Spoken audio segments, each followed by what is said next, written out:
This is the Ring of Honor, a.k.a. Shane T, boy, the baddest champion you ever seen, boy. This is Mr. Anderson. This is good old JR Jim Ross, and you are listening. You're listening to Knockouts and 3 Counts. Cover! We got it, the new world champion! That might be one of the craziest knockouts I've ever seen in my life. Knockouts and 3 Counts is the podcast, baby! There's a real deal, baby! Knockouts and 3 Counts starts now.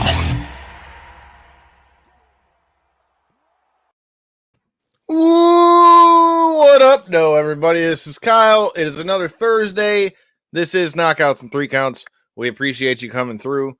I don't know what the hell's on Corey's shirt, whether it's skull and crossbones or some dad-ass golf shirt.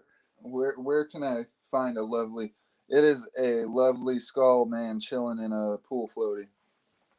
Just want to throw that. Well, I mean, I would have liked to have been chilling in a pool today too, but that wasn't in the cards. I was I was a little busy. Shit, the weather couldn't make up its mind today anyway, man, because the weather, when I was driving, it was bright and sunny and raining at the same time.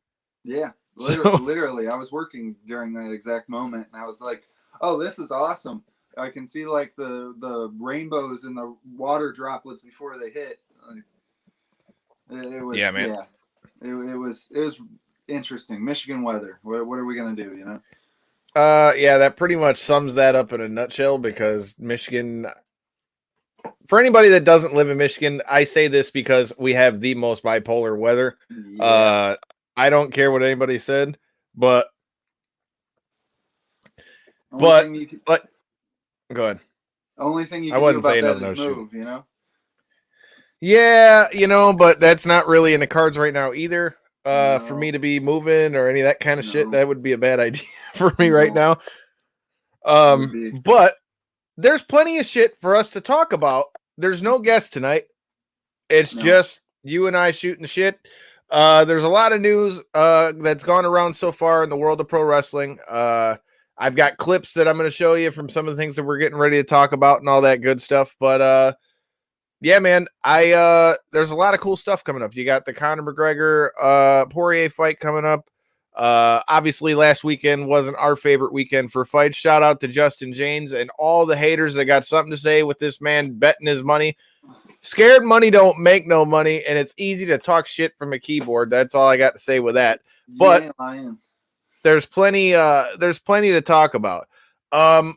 Let's talk about something first. Let's talk about something that you had sent me, but I watched on NXT, and man, they've been putting on a hell of a show, man. But before I get into the head kick heard round world from Xia Li to Mercedes Martinez, it's crazy, dude, because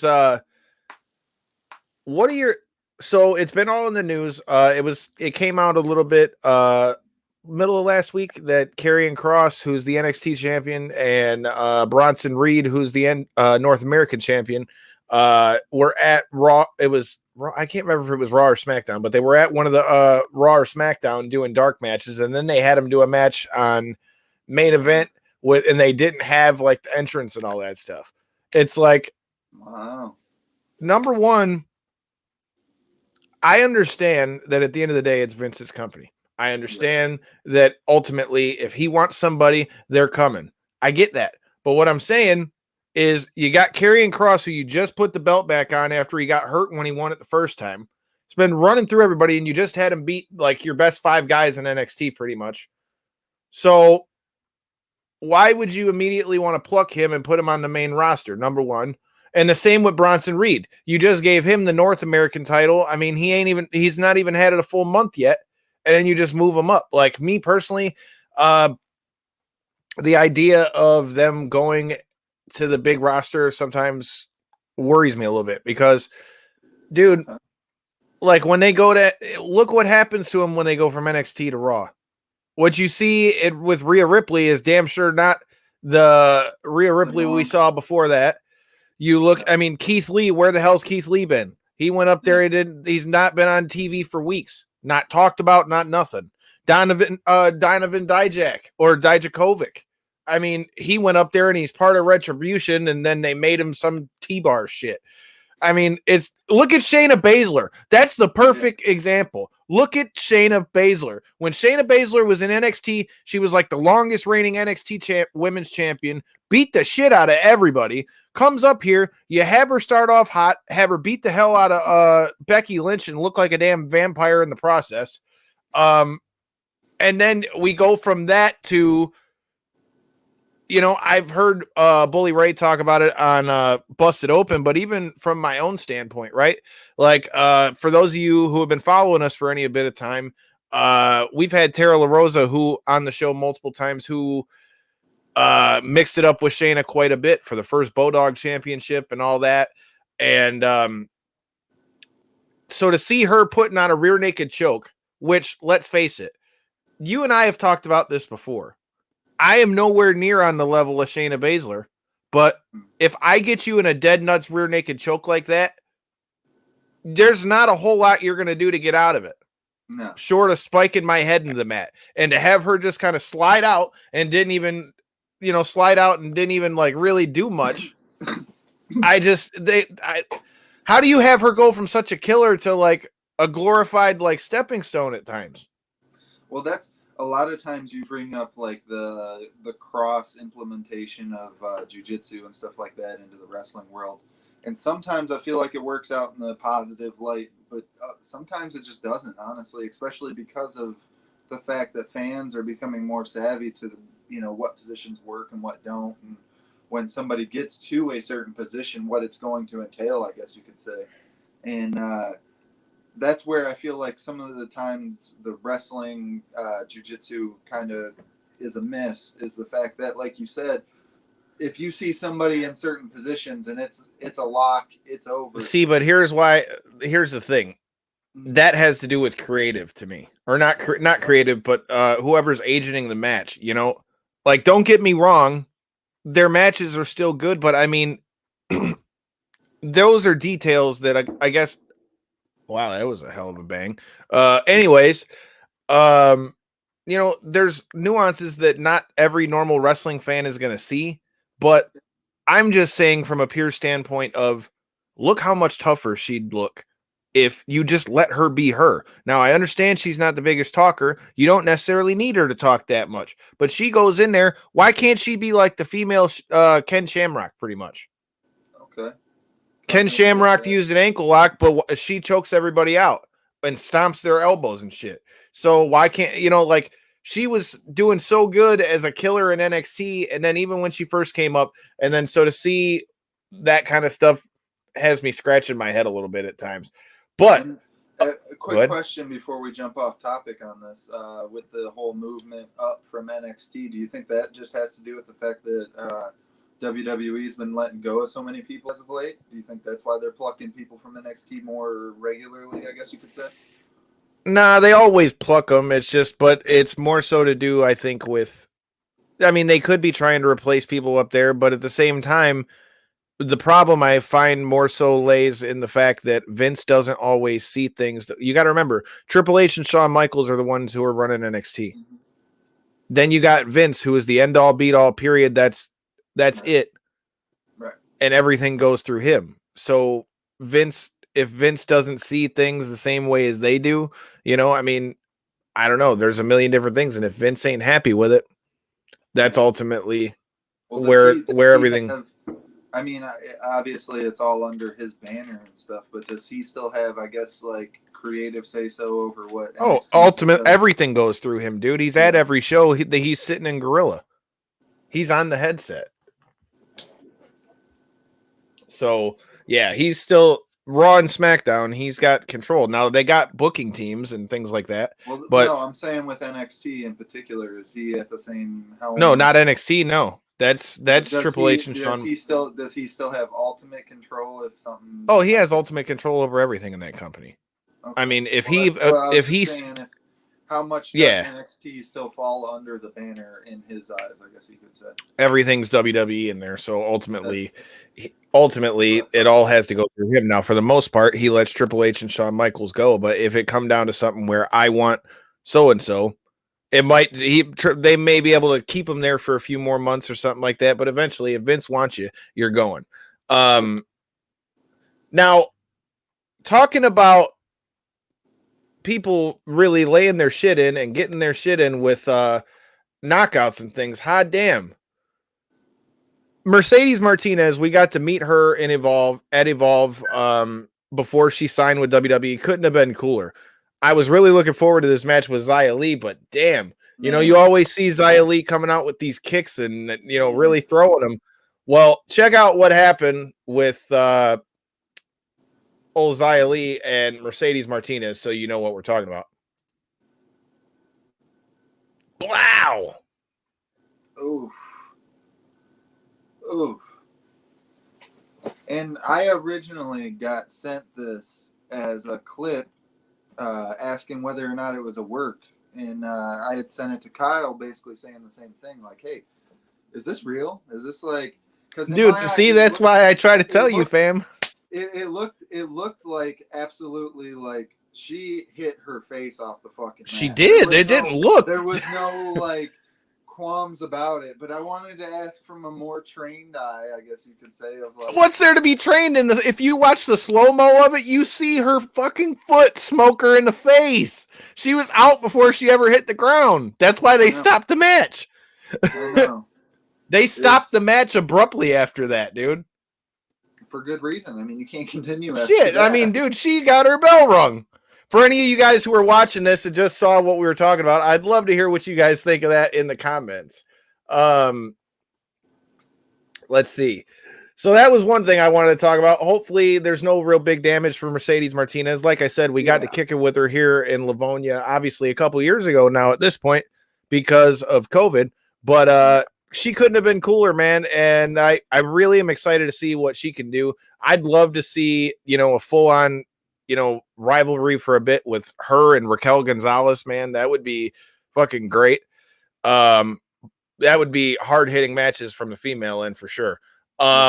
Hopefully she didn't get hurt too bad. I know I was laughing and everything like that. I mean, obviously she went out, but hopefully, she didn't suffer too severe of a concussion or anything like that. I mean, obviously when you get your lights put out to the point where you're face planting, it's not usually a great sign, but I do hope the best for her. I really do. Oh, Christy's chiming in. She got her shit rocked. Wish I would have seen that in person. Christy, I've been trying to invite you. We got to get tickets for All Out tomorrow because guess what? I'm dragging Corey's bitch ass to Chicago. We're going to Chicago All Out. Let's see. So before I get on to the next topic, what are your thoughts on heading out to Chicago and getting to see one of AEW's pillar pay-per-views for the first time and in person?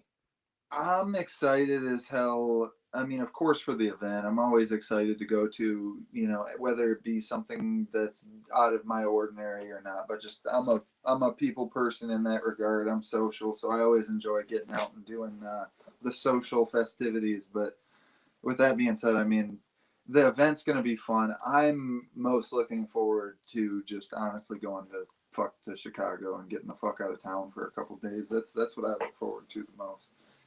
Getting to see another town that I haven't seen since I was a kid. So it'll be fun to get my way over to Chicago for sure. Chicago is going to be a quick one. Like I said, I gotta get on some tickets, but like I say, we'll have to see what happens. Maybe I'll get some credentials for AEW's All Out. And if we get those, I mean, you can't miss any of it. So make sure you hit that damn subscribe button in that bottom right-hand corner. Make sure you hit a like on this video if you're watching it as well, whether it's YouTube, Facebook, all that. We appreciate you.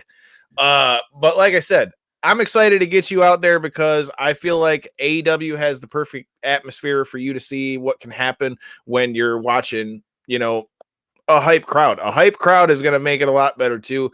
Yeah. And you've said before on the show that you've never gotten to go to any of the big ones. So like I say, this one's going to be a pay-per-view as well. So it's going to be a good time. But speaking of good times, this guy, although he was living his dream, is not having a good time. So I said we were going to talk about some of the wrestling headlines. So Lariat Pro, which is ran by Doc Gallows from Impact, him and Carl Anderson. This is his promotion. As you'll see on the apron, it's got like the Impact Plus apron and stuff on because they work for Impact. But big multi-man ladder match. Dude gets on the ladder, and let's just say, oh my God, dude. It didn't go the right way, and the thud makes you sick. Check this out. And if you guys watch this, let us know what you think in the comments.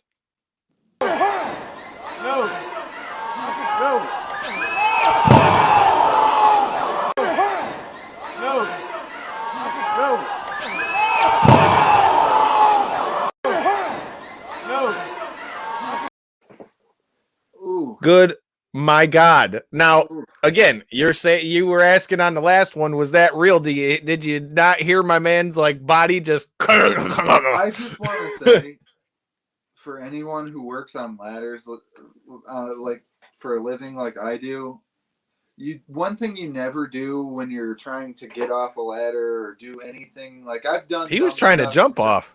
Well, that's what I'm about to get to. Is I've done dumb stuff and jumped off a little 6-foot ladders. Nothing quite that tall, obviously, because I'm not trying to fucking break my ankles here.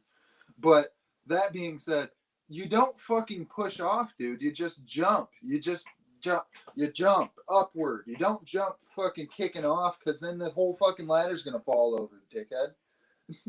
And that was a clear case of you didn't think that one through the best. And well, Christy coming in and getting damn that had to hurt. You're damn right it did. That was, yeah. I mean, the man broke his hip, had to have emergency surgery the next day. Like he broke a couple things from that fall. Chris James, past co-host of the show and all that good stuff. Let's see that laser spot. Some type of shit you see in AEW. Useless and pointless shit. Useless and pointless ass spots. If you can't execute it properly, do not do the spot. Coming in hot, dude. What's your thoughts on that one, Kyle? Okay, one out of 10 on the execution. What's your score? What sign are you holding up right now? Well, I mean, you can't really give him much more than a 1 out of 10. All you can really give him is an A for effort. But I mean, here's the thing, dude. Like, I'm not mad at it because ultimately, if a guy like that who's, only wrestling on the weekends, stuff like that, like, wrestling on that show is potentially a way for you to get seen by Impact and all that stuff. So if I'm in a ladder match and I'm trying to do anything with my pro wrestling career, I mean, dude, full send. I mean, I'm not hating on you at all for doing it. But here's the other thing. As much as I want to hate on that guy as much as anyone wants to hate on that guy for what happened, someone needs to smack the shit out of them guys on the floor because, dude. You couldn't catch my boy? There's 6 of them. There's 6 of them. Come on now. Bro, look, dude, like the way that shit like thudded, you're like, oh my God, like this man really just got like wailed on. Like, oh my God.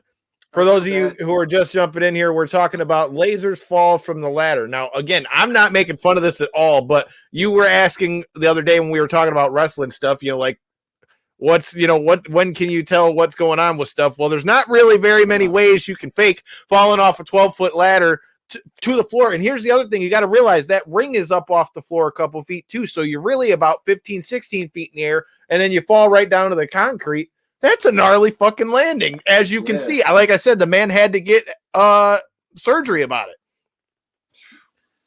So there's that one.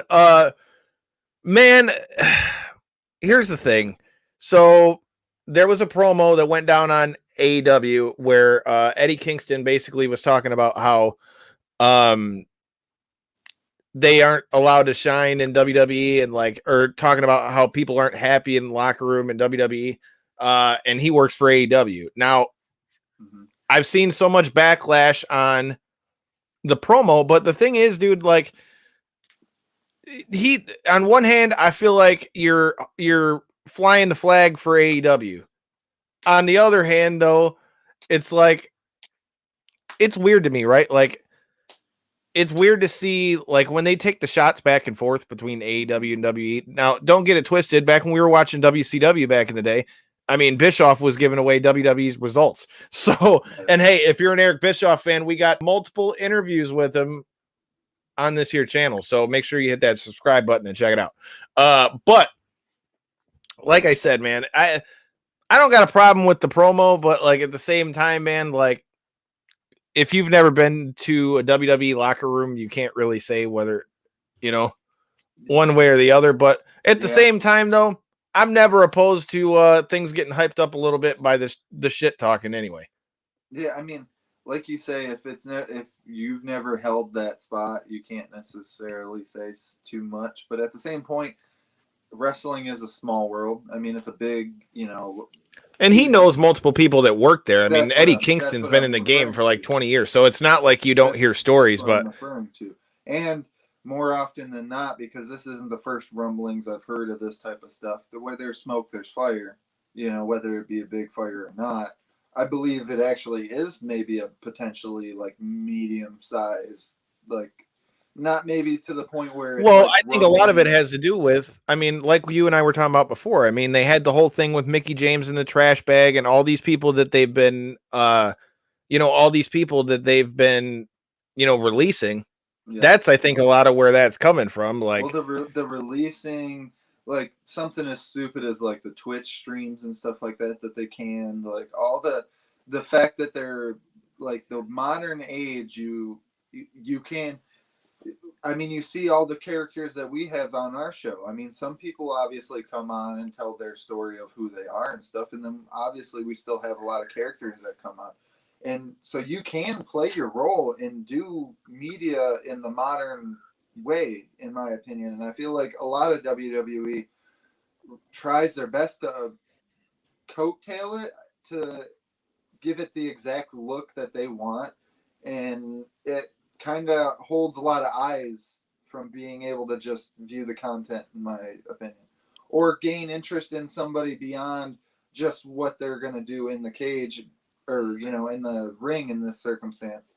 But it's, so is basically what you're saying is there's not enough character development is basically what you're saying? No, I'm not saying character development. I'm not saying nothing about like No, but you're in a sense. I'm saying like as like wrestlers having an uproar and a rumbling and stuff like that, the fact that they're not able to do a lot of the modern media and stuff like that. So if they aren't able if they aren't able to get into the position where they're on, broadcasts twice a month at least, their names are going to go stagnant by the time they even do get released, even if they did have hype on them at one point. Well, right, and that's now I get what you're saying, but that's why so with the releases, it's like it's part of business, but I think a lot of people are pissed because of some of the names that they've let go.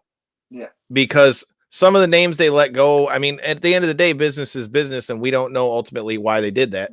But I mean, but it's just the mass release. Like between you having the big one last year, you've already had like 2 mini ones this year. Like, and again, now look what we've had happen. Now you've got Mickey James is at NWA with her husband, Nick Aldis, and is running the all-female pay-per-view over there for NWA and has announced that she's going to wrestle somebody there too. So, I mean, it all can be a good thing. It all can be a good thing, however it goes. I just kind of wondered, what people's thoughts are on that promo, and Chris chiming in as well. I don't have a problem with the promo. Just don't speak for the wrestlers there. I'm pretty much agree with Bubba Ray regarding the Kingston promo. Just don't try to shade the folks that works there.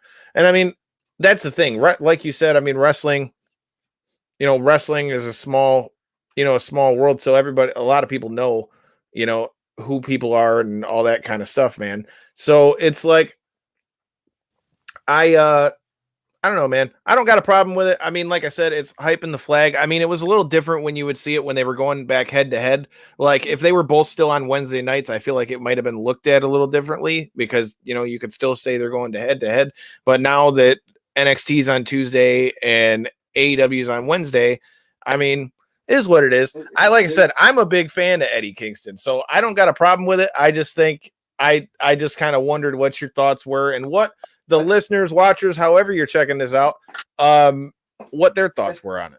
I think you can't claim to be a rightful number 2 if you're not out there throwing some rightful points that are also shade and doing your part to build your own brand in the process, I guess you can say. So I have nothing against the promo at all. I think it actually kind of is spot on. That seems to be the general consensus on this one. Another thing that we needed, that's pretty much all we've got going on with pro wrestling right now.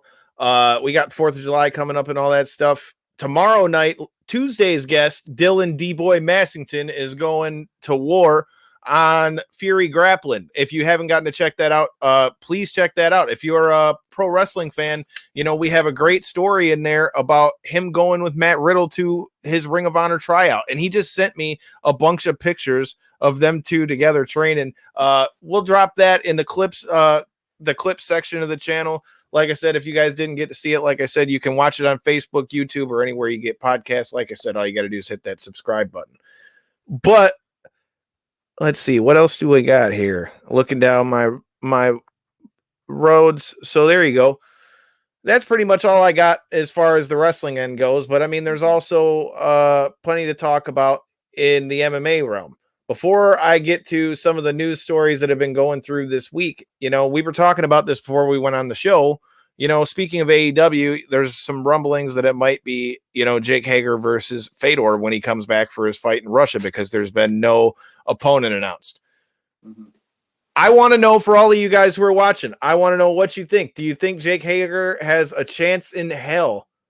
Do you think he has a chance in hell to beat Fedor? Chris, we miss you too, brother, man. You can come back on anytime, man. Yeah. But if you're posing that question to me, does he stand a chance? I mean, more of a chance than like some of the matchups that have been made as of lately. But that being said, no, I don't necessarily think it would be a probable winning fight for Jake Hager. I feel like that would be probably a Fedor victory 9 times out of 10 plus. Fedor's just way more skilled all around. Jake Hager might maybe be able to take Fedor down and be able to hold him down and secure position and win rounds that way. Maybe even get some ground and pound off. But I feel like even at that point, Fedor's got good jiu-jitsu off his back, so he very well might be able to catch him in something in that realm even. So, and to answer the second part, I guess, of the question of is this a good matchup? Is this something that would be interesting that I would be interested in seeing? Kinda. I mean, it would be interesting. It would be an interesting matchup. It would be a lot better than Jake Hager getting fed the tomato cans and him going the MVP route and just taking these guys that have never even had a fight in Bellator and going in there and just looking dominant over some guys that you've never seen or don't perceive to have a ton of skill. Well, so here's my thing.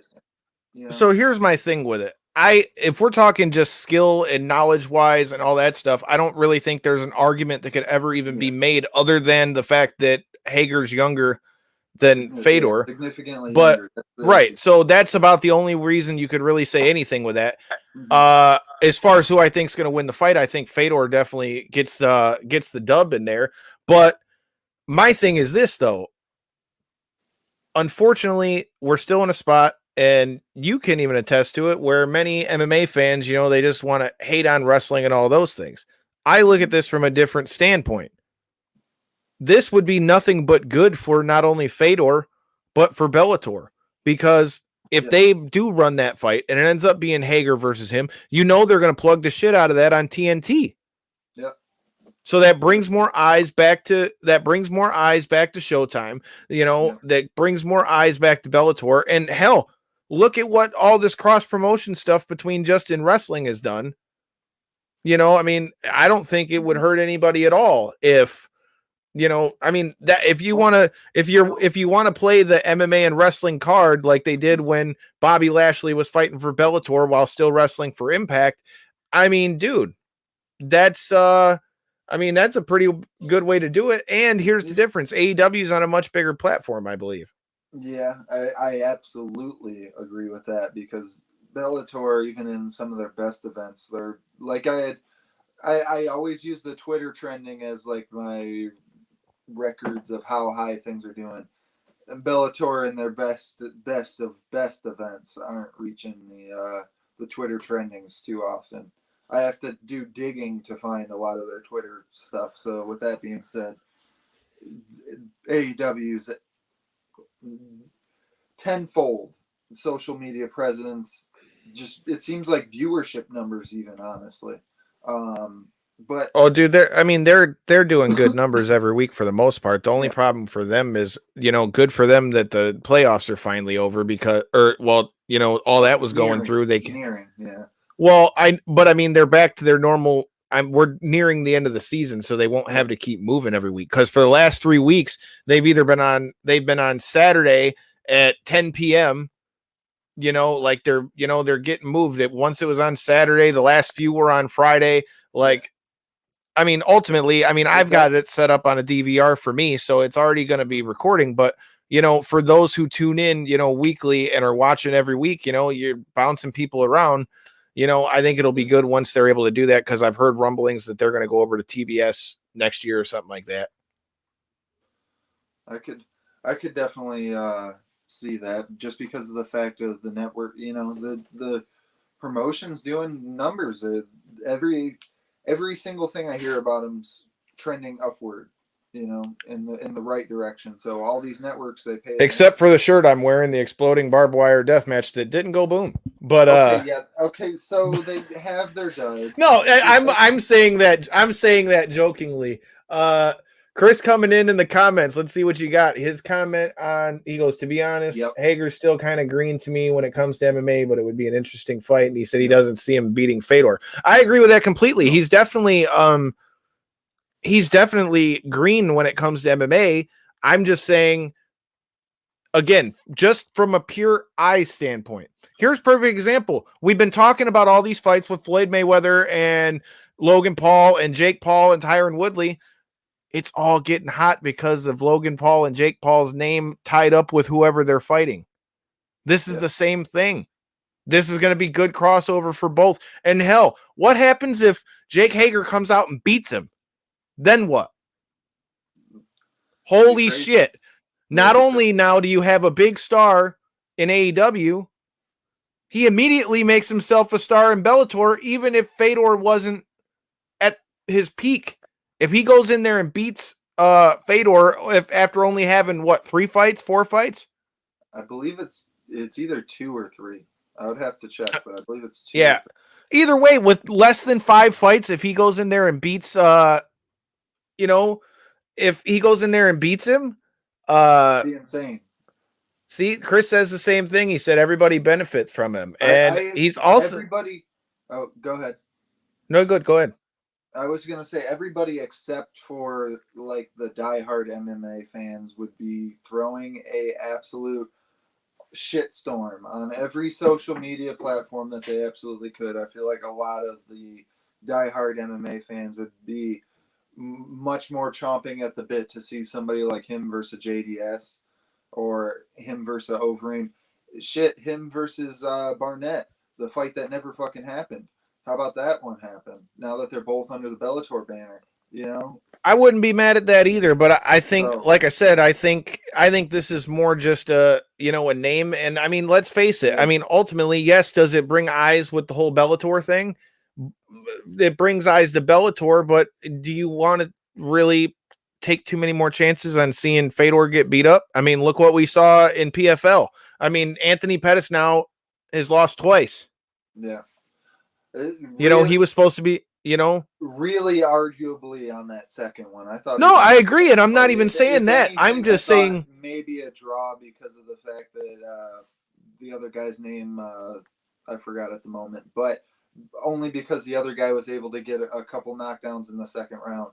But sure, I actually thought Anthony Pettis won that fight, in my opinion. Right, sure, but I'm not arguing that. All I'm saying is, look at,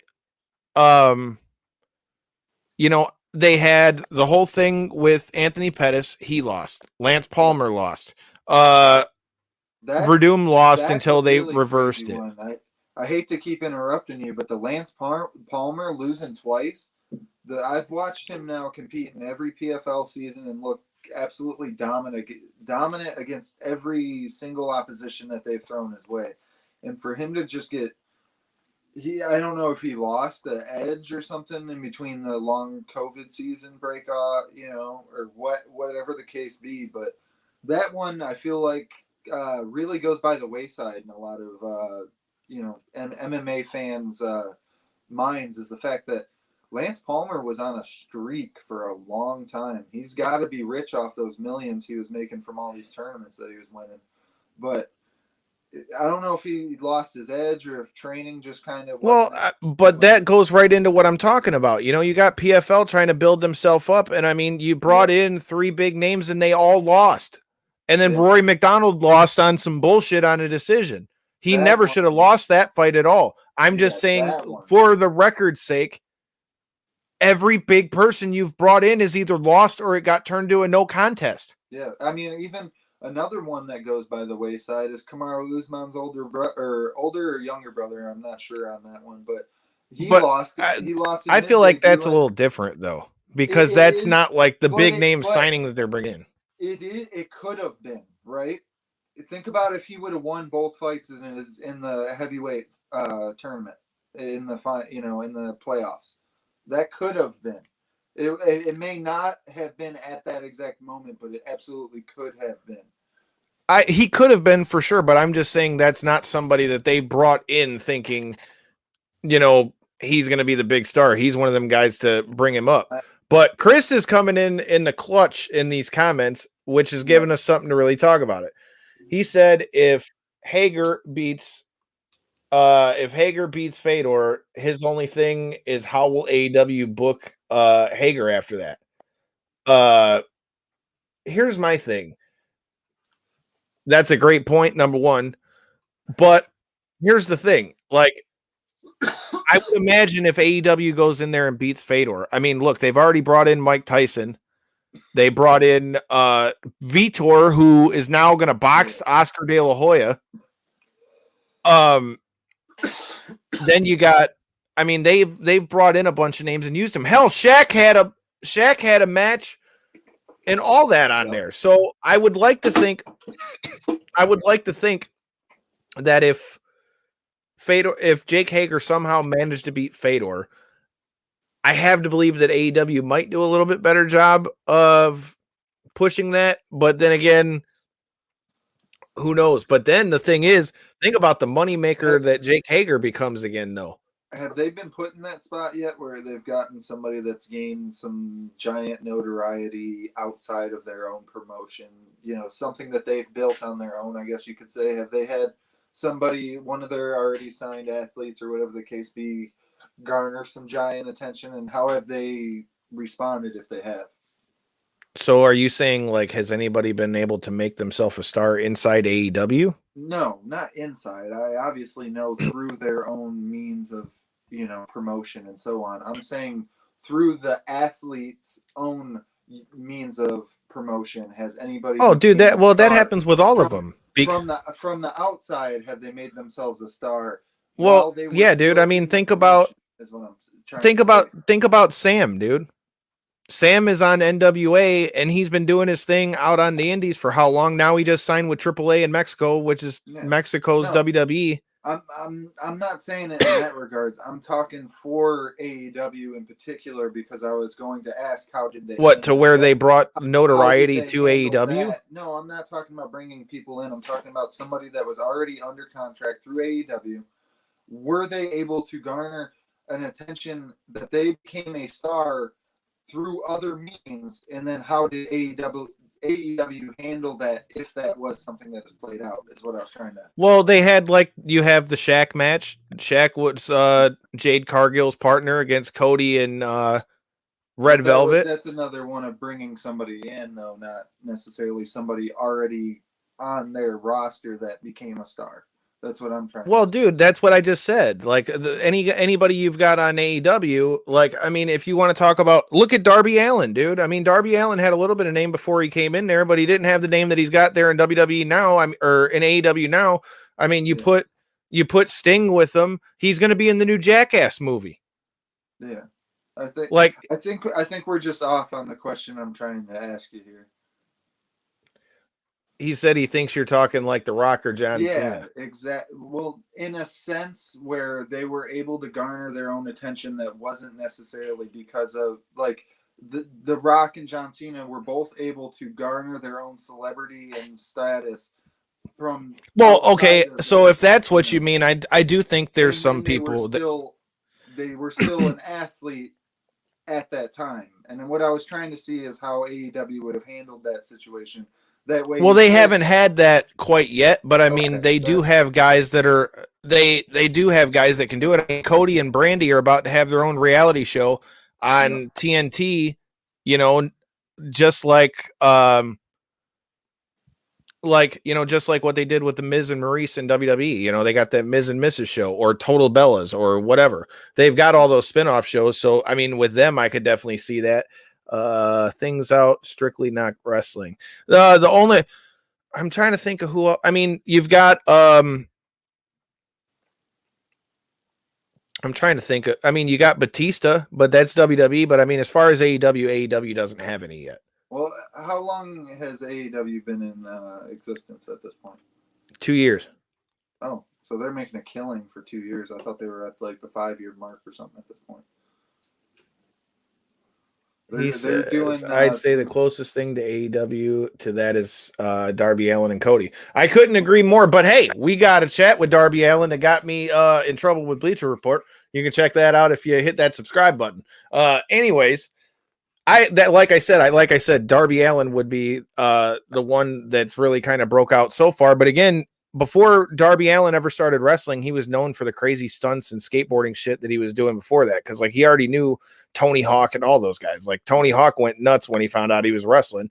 And like I said, it was just announced yesterday he's going to be in the new Jackass movie. So I mean, he would be the biggest one, I guess, to come out of there, like to go do a movie. But then again, you know, Cody was the host of a show on TBS off of that. You know, he was, you know, he's done a few things, but they don't have a lot of them that have really done much as far as like, I guess, movies and things, I guess. Yeah, well, at the 2 year mark, that's not that's. Well, yeah, because the thing is, you got to think their big names that they got are guys like Jericho, Jericho. A lot of their big names are a lot of the older talent that have made their name through wrestling, and then they have some guys that are legitimate star potentials, but they're still on the potential stage. They're not at. I mean, if you want me to tell you who I think could be guys that are going to do that, I think if you're talking about names that I think could do that, I mean, Darby Allin obviously is one. I would say Hangman Page could be. Because I mean, the shit that guy can do in the ring and just the presence that he brings in, the fans love the guy. He like goes and drinks people's beer and all that shit. The reason I say a guy like that is you can get people behind a guy like that. You get people behind a guy like that. Another guy who I could definitely see it. I mean, everybody hates the guy, but Chris, I know you're watching in the comments. Darby was on like a dating show prior to pro wrestling. I forgot what it is. I mean, hey, he's following in the Miz's footsteps, I guess. But the Miz was on Real World. But like I said, man, like they have a few names that could, but there's not anybody that really has yet. Then again, the more they keep bringing in people like Shaq and things like that. I mean, again, I think I say this all the time on the show. I'm down to collaborate with almost anybody because I feel like cross promotion helps everybody grow, especially in wrestling, because it'll help branch out of there. I would say probably Cody or Darby is the closest to that. But there's a few things I want to get to on the world of MMA. But before we get into headlines, let's talk about like the headline that this man took off the back of the Barstool. Joe Schilling, world champion kickboxer, world champion, you know, he's done his thing in MMA and everything else. Now, I want you to watch this. And for those of you who are watching, I want to know, do you think that Joe Schilling was provoked? Because multiple people that were there was saying the guy was drunk as hell and he was, you know, picking shit with everybody. Well, I pulled the video. So watch the video for yourself and you tell me what you think.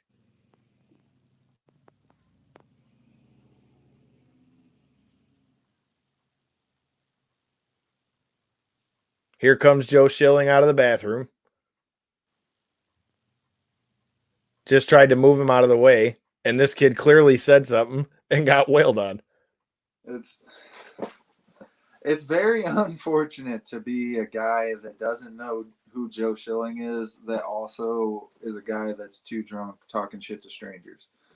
Because when you have somebody who's a multiple world kickboxing champion that just happens to walk by you in a bar, and we're going to get to that in a minute, Chris.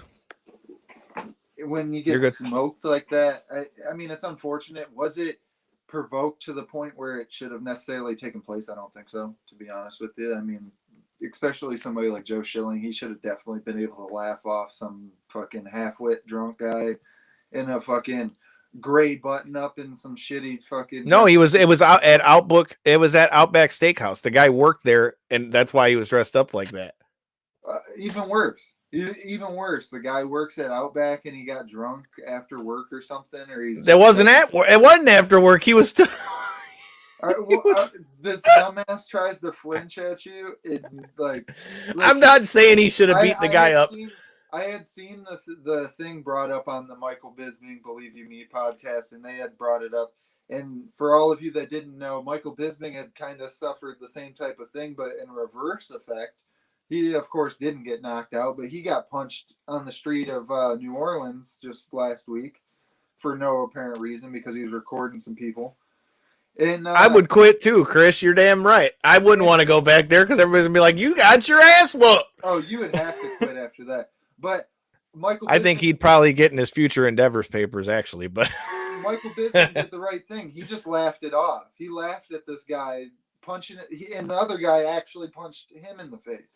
Joe Schilling, trained athlete, somebody who's been dealing with this shit all his life, I'm sure. People trying to step to him and shit. Come on, man. At least give him a hard shove, but a solid 1-2, possibly with a third. It might have been a 3. Did you see the way his head smoked off the chair though? Like my guy was out before he ever hit the ground. He said, "Oh!" Dude, my man's took that one. Here's the scary part, though, because it's being said that Joe Schilling is saying that, he's saying he was in fear for his life. Here's the thing, bro. It's kind of hard for you to pull that when it gets pulled that you're a world champion kickboxer and MMA fighter. Because let me tell you, I did fight, and it never was on the same level as Joe Schilling. But I was always scared that if you got in a fight and you grab a rear naked choke or an armbar or you really hit somebody and knock them out, I've always been worried about that because anyone that knows me knows I train. Now think about it in his stance. He's still a professional fighter and a coach. You can't deny that you know what you're doing at all. No. I get in the legal reasons why he's presenting the argument that way, but get the fuck out my face with all that dumb shit. That is not even at all the case. Not even a little bit. Come on, Joe Schilling. We all know that fucking you just weren't feeling this jackass stepping up to you at this moment, and you just let them know that, hey, you can't do that to people you don't know, because sometimes you're going to run into somebody who's a legit badass, and that's what happened. Yeah, I mean, in that case, I think if anything, man, like, the kid did try to bow up to him, but still, I feel like Joe Schilling should have chilled out. Like Chris said, take the high road. Yeah, you have to in that situation. Like I said with the Michael Bisping situation, you absolutely have to. You look, even though Joe Schilling did some work on the guy, it doesn't make you look more of a badass. It doesn't make you look more impressive. You're a trained fucking world-class level fighter against a scrub that didn't even know you were about to knock his ass out. So, no, it doesn't. It's not a good look. All right. Well, speaking of things that are not a good look, Chris was asking in the comments if we have gotten to all this bullshit with Francis Ngannou, the UFC, and now this interim heavyweight title fight between Cyril Gane and Derek Lewis. Now, here's the thing. Right. You want to talk about all this stripping titles and interim titles. from what I'm hearing now, obviously I wasn't in the room. I don't know what was said, but from all the reports that have come out and on multiple shows, I've heard this at this point. All Overeem, or not Overeem, good God. Ngannou said was he wanted to fight in September because he just got back from Africa, which he was parading your title all around the country. So I don't really see what the issue is when the man just wanted an extra month to train. And after he just took out one of the best heavyweights of all time, almost unarguably the best heavyweight of all time. So, I mean, it kind of sounds kind of petty to me. And I mean, I don't understand like what it is with that, because now, I mean, you want me to that'll lead in. You want me to tell you exactly what it is before you finish your point? They needed to find a main event for that pay-per-view in the August. Texas card. And I get that, but why could, here's one. Exactly. So you put Cyril Gane in there and you make it an interim title fight. Why couldn't you here? No disrespect to Cyril Gane. He's up and coming, but I don't think he deserves to be in that spot next. I think the fight they should have. I don't. I mean, I think he should be up there fighting for like a number one contender spot, but to give him a title shot, I don't have a problem with him being in that fight if that's a number one contender fight, but I don't think he should be fighting for a title. What I'm saying is, if you needed a main event for Texas and Derek Lewis already told you he was good for Texas, then why wouldn't you have him fight Stipe? Yeah, because you need to get. Probably Stipe pulled the same card and said, "I'm not doing that on 3 weeks." Well, and I'm sure that's the case, but I'm saying if you were really looking to get a fight for Derek Lewis in there, you'd have thought that would have been talked about before now. Yeah. And I feel like the more they keep putting these bullshit interim titles on people, all that's going to end up happening, man, is you're devaluing all the rest of the titles. This one in particular, there's been a couple that were kind of egregious, but this one's a real shot in their own foot, I feel like. And the craziest part is, Ngannou already said that it wasn't even about the money of the fight. Yeah. He said it had to do with the circumstances and things. So I don't understand, because here's the bigger question. If this stuff keeps happening, do you think that this is going to open the door for more people to, head out and go to Bellator or BKFC or ONE FC? Like, no. Or do you think that there's ever a chance we can ever really see things get to a place where, there's real opportunity outside the UFC?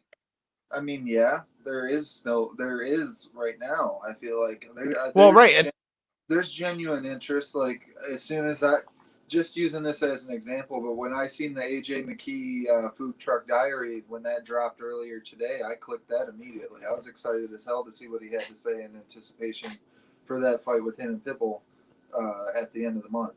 I was genuinely excited. So just both of us, I mean, granted, we were excited for the Miles Jury fight, of course, the most, but we both got together. And that wasn't the first time that we've gotten together to watch these Bellator cards that they've been putting on since they started. No, but I think you're missing what my point is. What I'm asking is, do you think that guys' willingness now to leave the UFC and not just staying in the UFC because they're the biggest organization anymore, with stuff like that and what happened with Jake Paul, with what they're saying about he donated, I forgot the girl's name, but he donated. Right. He donated $5,000 to pay for her fight camp because she's in the UFC and you're not making enough money to pay for a damn fight camp. Yeah. Well, that's what I'm saying. Do you think she has some interesting circumstances? Because I actually watched a couple of her media interviews that she's done since the fact, because of course this is, garnering a bit of media attention, as it should. She had a fight where she was actually booked, I believe it was March, she said, and her opponent had caught COVID, so she wasn't able to get rebooked by the time she got tested. So, the COVID story. And then by the time this fight came around, she had just gotten done getting married. She went on her honeymoon and stuff. She was obviously not in the best of money situations, but she was doing it because this was what she wanted to do as her dream, and she wasn't able to afford it anymore as much as she would like to. It wasn't necessarily like a dire needs, like I can't afford to feed myself. And I'm not saying that, but I mean, if you're in UFC, which by most fans, guys, is looked at as the biggest MMA promotion in the world. You can't tell me that somebody shouldn't be making at least enough money to be able to pay for their fucking camp. But I hate trying to like white knight for the UFC because I feel like they don't need any defenders. They don't need a shield that I'm holding. That's for fuck's sake. But in her circumstance, she won her contender fight, right? I was actually really impressed. I thought she looked really good. She got signed off the contender series, was excited. She didn't get matched up for like 13 months. I don't know necessarily if there's an injury or something that played into that. But if you're somebody who is trying to do this as your like monetary ways of making a better life for yourself, one thing you have to do is be active. I'm sure that's not all the calls that she got. If somebody like me can remember her from the contender series, I'm sure she didn't get a year and a month, before she got her first call time. I didn't say it'd be her first call. We don't know what happened on any of the other offers, though.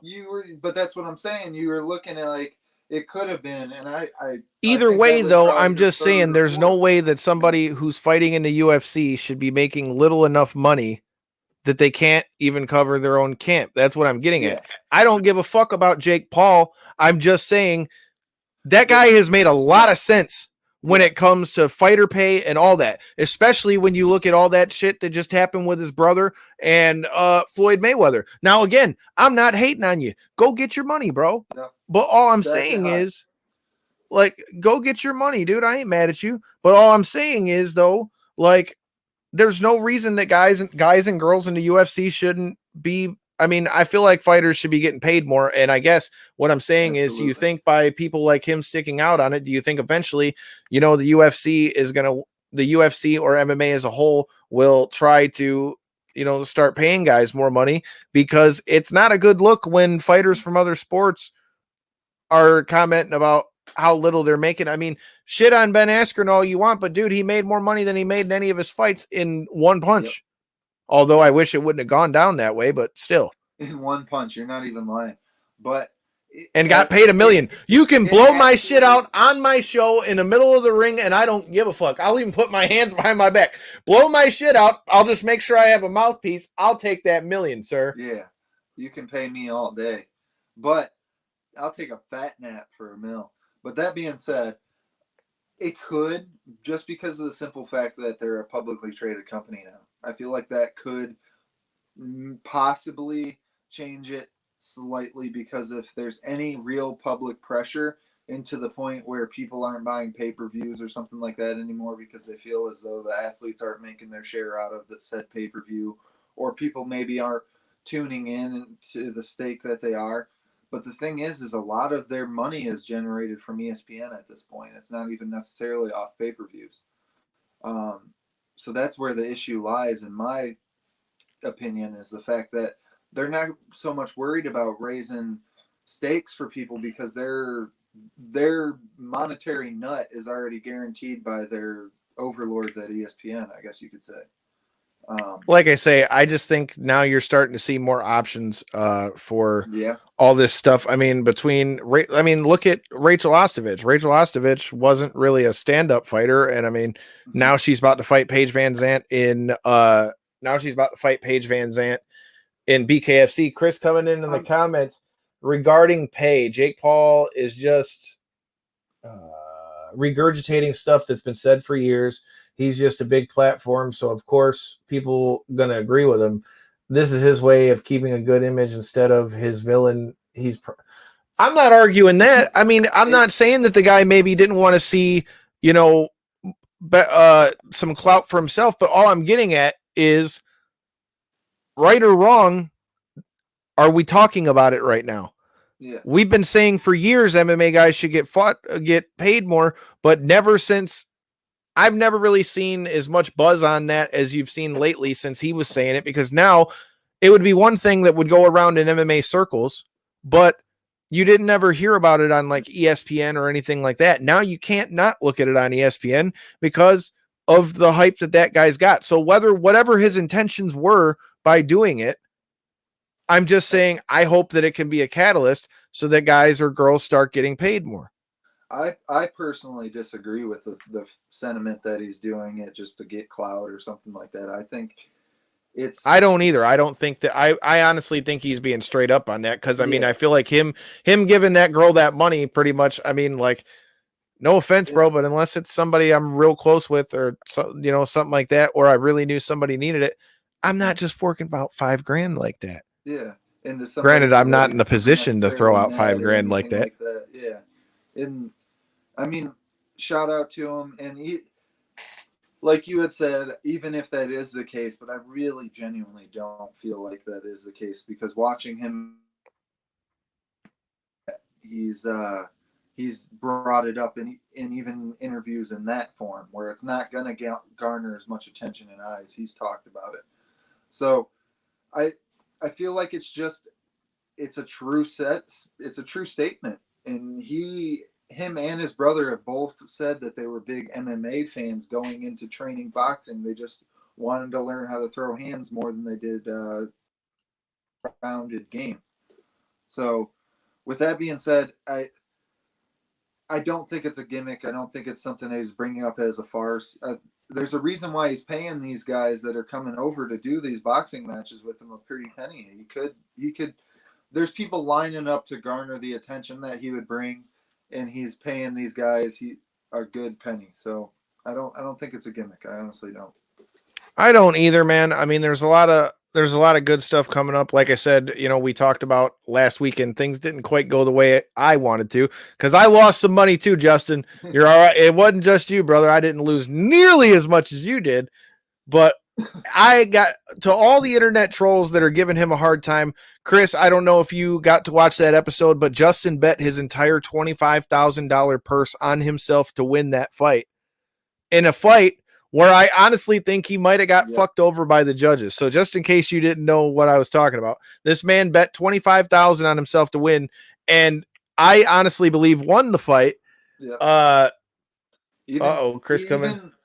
Even Big John McCarthy on his podcast had brought up the fact that he thought he won the fight.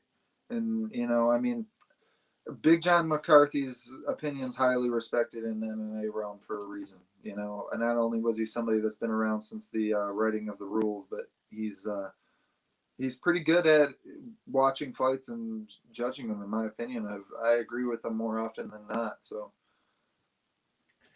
like I say, so we'll have to see where we end up. I mean, that's pretty much it for the headlines as far as MMA and pro wrestling. Holy God, we've already been chopping up for about an hour. I do want to get your thoughts before we wrap on this whole the fact that there's 30 UFC fighters all chomping at the bit saying they will gladly take the fight to fight Sean O'Malley, and they bring in somebody with not even a necessarily impressive record, to be honest with you. 9-4. I don't know what his I looked at his Tapology thing, and I believe he's on only a 2-fight win streak, which isn't even necessarily crazy either. It's just, what's your thoughts on this MVP treatment that Sean O'Malley is getting here in the UFC? So here's the thing. I'm trying to respond to comments in here, but I understand. I knew it. Like I say, I obviously it's a much easier matchup for Sean O'Malley. I mean, in a way, I guess you could look at it and say, okay, well, are they just trying to give him a fight for him to get a win and get back in the win column? But he's already in the win column. He beat Thomas Almeida. Right. But I mean, I'm saying just build him up a couple more wins before they give him somebody else. Yeah. And like Chris said, I mean, Chris hit the nail on the head. O'Reilly, O'Malley is the real deal, But like I said, while we got you here, Chris, what's your thoughts on the matchup? Why it would, if there's ranked fighters that are ranked above him that are willing to fight him on short notice, why is the UFC just so willing to just say, we'll give him some guy that hasn't even fought in our promotion yet? I mean, dude, understand that. move in my Well, think about it this way. I mean, realistically, bro, I mean, the UFC is the king of doing that. Let's think about it. I mean, fans have said for the last year, the only thing you've heard anybody talk about is I want to see Francis Ngannou versus John Jones, but you won't pay John Jones what he should be getting paid. Yeah. Yeah. You're freezing. Yeah. You won't pay him, but then, or how about what we got going on now? Like, so that's the best matchup you could have made with, for interim heavyweight title. I have all right, so that's one thing. I'm glad you brought that up again before we wrap. Fabio, perfect person to ask. Hold on 1 minute. Hold on 1 minute. I'm going to pose you the same question that we just posed to Chris because I know you watch MMA more than just as much as we do. What are your thoughts on this whole Francis Ngannou thing? Do you think he's getting screwed by the fact that they're doing an interim title? In my personal opinion, that's bullshit because from what they're saying, he's saying he just asked for them to fight in September and they're already doing an interim title. My argument with this whole thing is I personally don't think there should be an interim title, but if you're going to do the matchup, again, no disrespect to Cyril Gane, but I feel like if anybody's fighting to be number one contender, how do you put Cyril Gane in there over Stipe Miocic? Yeah, I think that it might have been a scheduling issue, maybe on Stipe's end or something like that. As for maybe so, but I'm just saying that's kind of a little bit of a weak matchup. I feel like. As for the Gane, I disagree, man. I disagree, especially coming off the Volkov win. He looked like he had stepped his game up. He wasn't quite as lackluster in that performance. He was able to put it on somebody in Volkov, who I thought is somebody, if he was able to win that fight, that should be in the number one contenders fight as well as like a Derek Lewis. So I agree with you 100%, Chris. That's, like I said, that's what I'm thinking. I think they're just trying to build him up a couple wins. So yeah, I just, the matchup could have been way better with all the hype he already has. Oh, sure. I'm not arguing that. It definitely could have been a better matchup. I'm not even saying it's the greatest matchup, but what I'm saying is we're talking about the UFC. How often do they have the perfect matchup right in front of your fucking face and they won't make it happen? Like, I don't know if we're ever going to see that John Jones fight happen. But you hear John Jones talking, and he's the one saying, I'm going to take a year. I just don't feel like myself yet. He said he thinks they want a fresh matchup. But, I mean, okay, Fabio, but let me ask you this, though. Exactly. I think Derek Lewis ends up winning that fight, hopefully, at least. Yeah, I'm a big Derek Lewis fan. But Gane's coming in. Is his balls hot? Yeah. Not only is his balls hot, but he's coming in hot as well, man. He's stepped his game up as well. He's looked like a completely different version of Derek Lewis. So hopefully he's able to come out victorious in that fight, especially because it's in his hometown. Come on now. Right. My whole thing I'm saying is my whole thing is I feel like they're shitting on Ngannou just because the man just won the title like 3 months ago. Yeah. Well, all right. So I watched Chael Sonnen's video that he put out on it, and it is kind of taking away absolutely from Ngannou in the sense of like you're putting another belt in a division that is active, in my opinion. It's not to mention, here's another thing I just thought of because of something you said. Here's the other thing. Everybody, WWE, every big company there is all trying to do this right now, and what I'm talking about is trying to appeal to other markets, other countries, all that kind of stuff. So you just had this big thing about how you got Ngannou, Usman, and Izzy as your champions and stuff like that. And we're getting all kinds of media about that and how this rags to riches story and all this shit. To me, this is kind of like some of the dumb shit that we see in the WWE sometimes. Like, and they very well might play that story out because now it's marketable in both senses, right? So to just elaborate a little bit left on that Chael point, he brought up the fact that it kind of takes it slightly away from him, but it doesn't because he doesn't end up stripped. Nothing ends up crazy in that fight. It just really basically ends up determining who the number one contender is. But with that being said, whoever the number one contender is after this fight ends up with pay-per-view points whenever they do end up meeting up in this gigantic. Sure. I mean, I'm not saying the matchup itself. I'm more, I guess what I'm talking about is more just the circumstances around it. I'm not even saying that I'm mad about seeing the fight. I just, in my personal opinion, feel like it's kind of disrespectful to Ngannou. But man, I've been flapping my gums now for a little over an hour. We hit all the MMA headlines that we've got going on. If there's anything that you guys want us to talk about on the show, please shoot me a message. I am with it. We'll do more. Let us know if you like the episodes of us just shooting the shit. We'll have some guests coming on again soon. Like I said, tomorrow night you've got Tuesday's guest, Dylan D-Boy Massington, going to war on the first ever Fury Grappling Championship thing on UFC Fight Pass. And then we're going into 4th of July. So with that being said, all of you guys be safe. Enjoy the 4th. We've got a lot of good guests still coming for you this month. We've got Justin Pilgrim will be talking to us before he has his last match in a steel cage against the motherfucking Carver at Flophouse. We'll talk to him about that on July 15th.